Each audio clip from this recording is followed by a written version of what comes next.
के हैं, सीधा रुख करेंगे मुबारिक की ओर। क्या कुछ जानकारी, लगातार मीटिंग जारी है, हड़ताल स्थगित हो चुकी है, फिलहाल ताजा अपडेट क्या कुछ?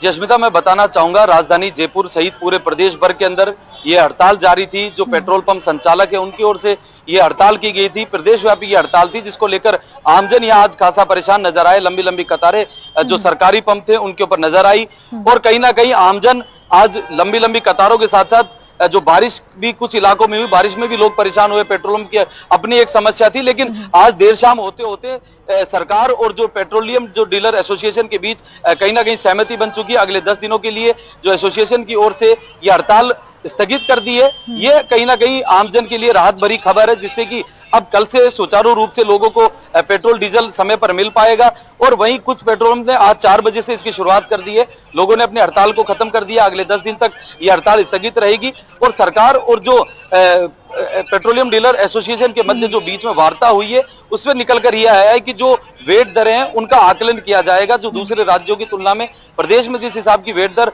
वर्तमान में ली जा रही है उसमें, और अब राजस्थान के अंदर इनके बीच में एक सामंजस्य बैठाने का काम किया जाएगा, एक बीच का रास्ता निकालने का काम किया जाएगा। सरकार की ओर से उसकी मॉनिटरिंग की जाएगी, उन चीजों का आकलन होगा। उसके बाद जो कमेटी निर्णय करेगी वो कहीं ना कहीं एसोसिएशन और उनके बीच में सहमति बनाने का अगले 10 दिनों में प्रयास किया जाएगा। 10 दिन में ये कमेटी अपनी रिपोर्ट पेश करेगी सरकार को, फिर सरकार जो डीलर्स एसोसिएशन है उसके बीच बातचीत होगी और फिर कहीं ना कहीं आने वाले दिनों में भी इस तरह की समस्या ना हो आमजन को, सरकार इस तरह का कहीं ना कहीं फैसला ले सकती है। बिल्कुल, वेट दर में कमी लाने की यहाँ पर मांग लगातार की जा रही है और अगर अन्य राज्यों से तुलना की जाए तो कितना ज्यादा यहाँ पर प्रभावित हो रहा है, क्योंकि वेट दर काफी ज्यादा है। तो क्या चाहते हैं, मांग क्या कुछ है, ये एग्जैक्ट जानना चाहेंगे। जी देखिए, मैं बताना चाहूंगा, जो petroleum Rajasthan petroleum dealer association की ये मांग थी कि प्रदेश भर में 6712 जो पेट्रोल पंप है जो इस एसोसिएशन की ओर से संचालित किए जाते हैं उनकी वेट दरों में कमी लाई जाए। जो सरकार उनसे वेट लेती है उसमें कमी लाई जाए, क्योंकि इनका कहना यह है कि जो पड़ोसी राज्य है पंजाब है, वहां की और यहाँ की जो पेट्रोल की जो रेट है उसमें 10 रुपए का अंतर है।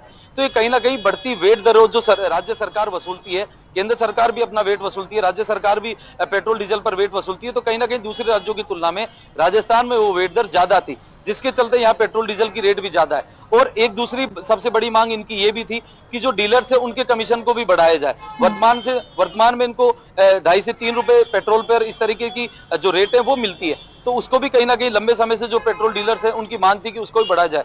इन दो जो बड़ी ये मांगे थी उनको लेकर ये लगातार आंदोलन कर रहे थे। बीते 2 दिन पहले ये सांकेतिक हड़ताल पर थे, उसके बाद आज पूरी तरीके से अनिश्चितकाल हड़ताल पूरे प्रदेश भर में रही, जिसका असर आमजन पर खासा देखने को मिला। लोग परेशान होते हुए दिखाई दे, लंबी लंबी कतारें दिखाई दी और दूर दराज जहां पेट्रोल जो निजी पेट्रोल पंप थे, जैसे कि रिलायंस के पंप थे, एसआर के जो पंप है, वहां भी लोग दूर 20-20, 25-25 किलोमीटर तक लोग तेल भरवाने जा रहे थे कि लोगों को चिंता थी कि कहीं अगर पेट्रोल डीजल नहीं मिलेगा तो कल जो उनका काम है, कामकाज है, वो अटक जाएंगे। तो इसके लिए लोग परेशान होते हुए दिखाई दिए। जो पेट्रोल पंप संचालक वो भी परेशान होते हुए दिखाई दिए। हालांकि बिल्कुल, क्योंकि देखिए मुबारिक, जिस तरह से लगातार हड़ताल जारी थी इतने समय तक और प्रदेश के कई अलग अलग जगहों पर, गांव पर सबसे ज्यादा इस हड़ताल का असर देखने को मिला था। कई सारे ऐसे काम रहे होंगे, प्रभावित रहे होंगे, मंडियों में भी काफी दिक्कतों का सामना करना पड़ा होगा।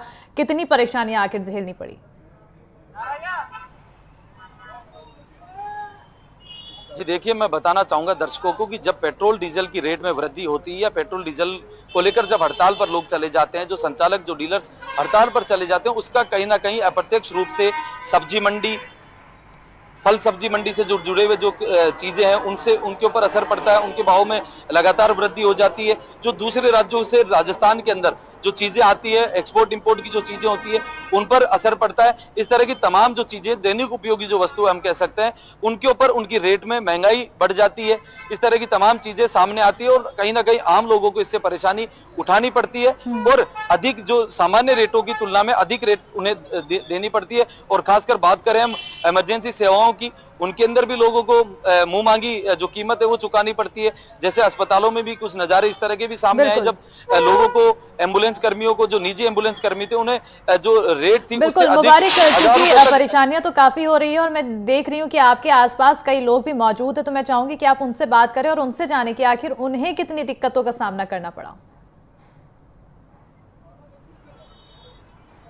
देखिए हम कुछ लोग हैं, उनसे हम बात करने की कोशिश करेंगे और उनसे हम जानने का प्रयास करेंगे कि किस तरह की स्थिति अब, हालांकि हड़ताल अब खुल चुकी है, लेकिन किस तरह की परेशानी आपको दिन में आज नजर आई? आज बहुत भीड़ है, पेट्रोल नहीं मिल रहा है और हम गाड़ी लेके आए थे, गाड़ी में पेट्रोल नहीं है, खड़े आधा पौन घंटे से और परेशान हो रहे हैं। ऑफिस का काम भी सफर कर रहा है। सरकार को काम करना चाहिए, सरकार बिल्कुल बेकार हो रही है, काम नहीं करना चाहती, जनता परेशान हो रही है। देखिए इनका कहना है कि सरकार काम करना नहीं चाहती, जो डीलर्स की जो मांग है उस पर कहीं ना कहीं सरकार को विचार करना चाहिए, जिससे कि आम जन को होने वाली तकलीफ है उसमें कमी लाई जा सके। कुछ और भी लोग हमारे साथ मौजूद है, उनसे भी हम बात करने की कोशिश करेंगे। सर क्या कुछ तकलीफ होती है? कब से कतार में खड़े थे आप? हालांकि हड़ताल खुल चुकी है। सर मेरे को आधा घंटा हो गया खड़े हुए। अब यहाँ पे पेट्रोल खत्म हो गया, गाड़ी में पेट्रोल नहीं, मैं यहीं खड़ा हूँ 15-20 मिनट से। तो किस तरह की समस्याएं आज रही आप? सर परेशानी हो रही है, सबको रास्तों में जाम लग रहा है, गाड़ियाँ कहीं खड़ी हो रही है रास्ते के बीच में ही। ये तो सरकार को सोचना चाहिए पहले ही कि कल जब उन्होंने कह ही दिया था 2 दिन पहले कि हम 15 से अस्थायी तौर पे हड़ताल करेंगे पूरी, तो सरकार को सोचना चाहिए था। अब हड़ताल खुल गई सर खुली है तो अभी कहाँ मिल रहा है पेट्रोल पंप? शाम को 4 बजे तक मिलेगा, तो आदमी तो वहीं का वहीं ठहरा हुआ है ना, क्या करेगा? देखिए लोगों का कहना है कि बिल्कुल लोगों को यहाँ पर काफी परेशानियां हुई और किस तरह से उन्हें दिक्कतों का सामना करना पड़ा। हालांकि अब हड़ताल स्थगित कर दी गई है, 10 दिनों तक लोगों को बड़ी राहत रहेगी और उस 10 दिन के बाद आखिर कमेटी के जो रिपोर्ट कमेटी द्वारा सामने आएगी उस पर क्या कुछ होता है, इस पर नजर बनी रहेगी। बहुत बहुत शुक्रिया मुबारक तमाम जानकारी देने के लिए।